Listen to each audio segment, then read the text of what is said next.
আসসালামু আলাইকুম ওয়া রাহমাতুল্লাহি ওয়া বারাকাতুহু। নবী করিম সাল্লাল্লাহু আলাইহি ওয়াসাল্লামের একটা হাদিস, আদ-দুল্লু আলাল খায়রি কাফাইলিহি। হাদিসটার অর্থ হচ্ছে যে ব্যক্তি কোনো ভালো কাজের পথ দেখায় সে ওই ভালো কাজ করার মতো সওয়াব পায়।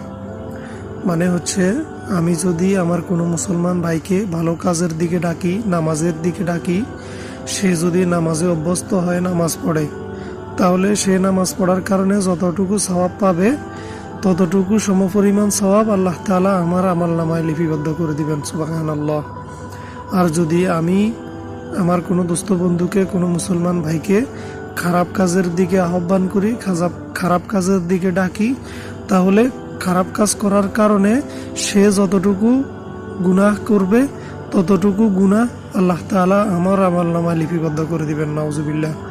তো আমরা সাবধান থাকি, আমরা কাউকে খারাপ কাজের দিকে না ডাকি।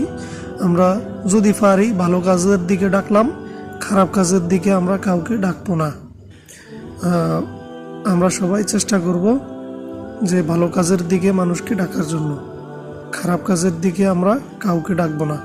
হাদিসটা আমরা সবাই জানতে পারছি, আমরা আমল করব ইনশাআল্লাহ।